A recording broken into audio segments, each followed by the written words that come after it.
Well, Idah Peterside joins us now. He is a football analyst, former Super Eagles goalkeeper. Thank you so much for joining us on the program this morning. I'm sure you must have been watching with keen interest since the letter of President Bola Ahmed Tinubu hit the NFF. Well, it would appear that they're not even waiting for the reforms or for the probe. The chairman has now resigned. What were your immediate thoughts? Excitement, absolute excitement. it's overdue. And again, thanks to the president and the NSC chairman. We have longed for change for a very long time. And to see the president take this stand, it's just beautiful. There's joy everywhere, you know.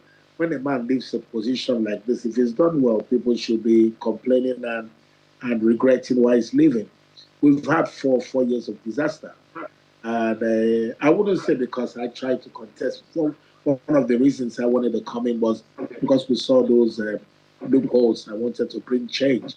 Thank goodness. We really do hope that change will come this time. Well, in fairness, I mean, you have said it's been 4 years of disaster, but, you know, in compiling our report, journalists have a duty to be balanced, and some of the highlights we were able to pin down in terms of what he's done, because as they always say, nobody is completely bad or nobody is completely disastrous, that he's been able to reform the domestic league, he's been able to uphold a stable football timetable, and he's been able to bring some sponsorship, some significant sponsorship from the private sector into football. What exactly would you say he did not do well? What exactly made his tenure particularly disastrous for you? When we talk about you are mistaking the NFF and the league.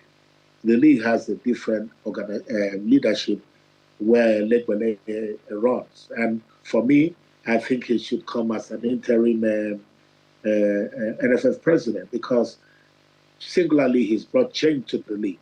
So it's a different thing. There's the league and there's the NFF. The NFF handles the international games, national sites, and the NFL, or what they call it, handles the local league. There they've gotten sponsorship. There they've aligned the league with the European standard. There's a lot of improvement in our league, and as even the referee has improved. What we're saying is the same thing needs to be reciprocated in the NFF. We look at international matches. We've done woefully. It's been woeful. Our senior national team has not been to the World Cup for 8 years. Our women just got knocked out. It was almost our birthright with the female football. We went to South Africa and first played Nigerian girls. We beat them 8-0. 8-0. That's how good we were at the time. Things were good with our football. It's gone very bad. That, you know, I was watching a program yesterday for Senegalese, and the Senegalese says, we no longer fear Nigeria. They are not the same. That cannot be said of this great country. Our national teams have done badly. You have to be rated by your national team. That's what it is. What are you producing? Look at Cameroon. Cameroon brought Int'l as the president of the Cameroon Cameroon FA. Previous year, they were not at the World Cup. This time, they qualified for the World Cup. They won the women's AFCON. It just goes to show progress. We've not moved forward in the last 4 years. And I think that's the challenge. Our national teams have not done well. Under 20, under 23, the women, the Super Eagles. That's why you're there. You're there to make sure that things are done properly. Do you know that we, in prosecuting our World Cup, we used three coaches for a World Cup qualifier. So the team was in disarray, no leadership at all whatsoever. I do know that pardon my confusion there with the NFL and the NFF, but I do know that my colleague Ayo has questions for you. Ayo.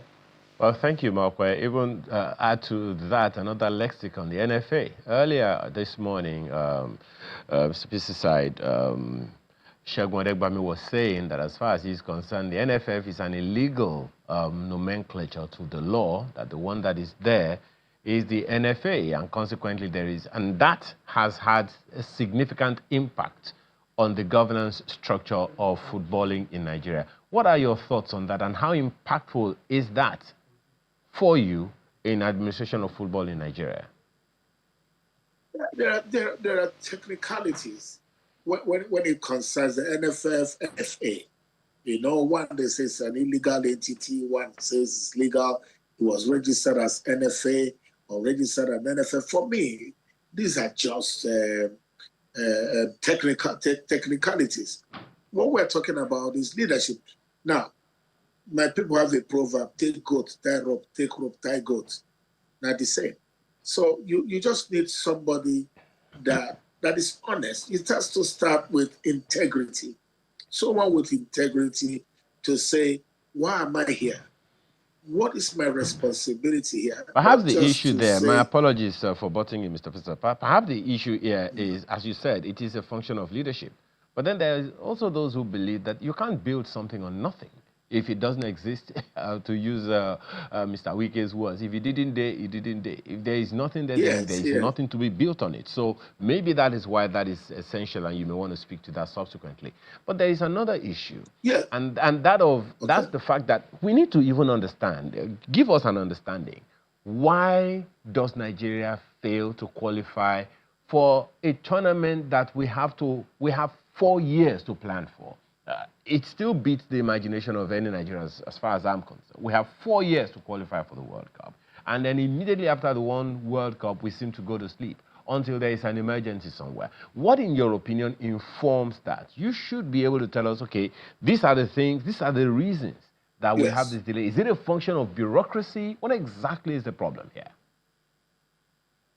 Again, I come down to leadership. I said earlier, let's break it down. You just said 4 years. Now, what we have done with our football is that we have handed over our football to foreign-based players. I said this, and I was criticized a little bit earlier. When I wanted to contest, I said the first criteria will be that anyone that plays for the national team must know how to sing the national anthem, whether old or new. There's something about being a Nigerian. And you will see, everywhere in the world, when you see foreign-based players coming, their mentality is different. Mentality is different. They are like professionals that have been hired to play. And most of these players that come to play for us come because maybe they've just been rejected by the country in which they were born in or which they've lived. Now, what do? You need to focus. I've always said it. You must come back to the grassroots. We need to pay a lot of attention to our locally based players and groom them to that level. There's a different passion. Being born in Nigeria, being born outside Nigeria. I don't have anything against the foreign-based players. But if our foundation be faulty, there's no way we can produce. So what are we doing? We're just rushing to Europe. Oh, we hear plays for Frankfurt. And he comes and he doesn't understand the system. He doesn't know who we are. He doesn't have a passion that even if the national team or the country where he's coming from is playing, he'll be singing the national anthem of that country. We need to come back to the grassroots. Develop. I'm excited with the league, with what Int'l is doing with the league. Now, but we need to say, okay, we're producing locally. People that want to die or sacrifice for this country, and we have a solid foundation. A whole lot of them. When we all played from Nigeria before we traveled.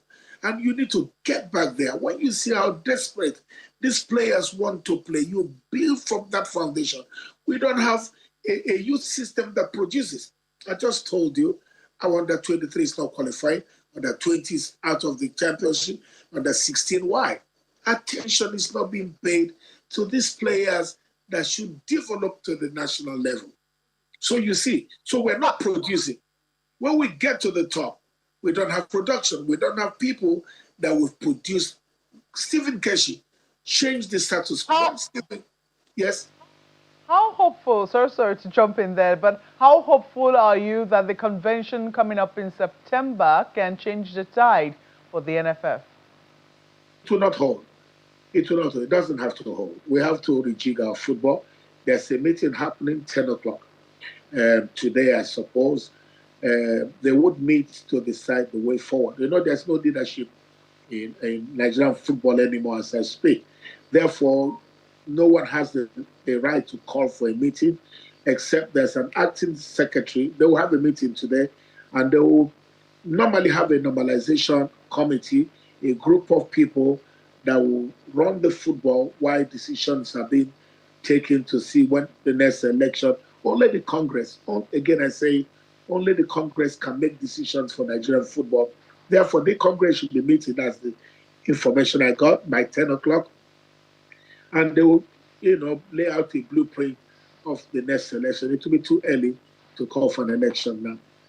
All right, Mr. Idah Peterside, we sincerely want the very best for our Nigerian football, and we want to be able to, I don't want to say go back to glory days, but because I believe the glory days are still very much ahead. But we have to thank you for sharing your thoughts with us on Sunrise Elite this morning. He's a football analyst and a former Nigerian international. Thank you so much for speaking with us. Thank you for having me.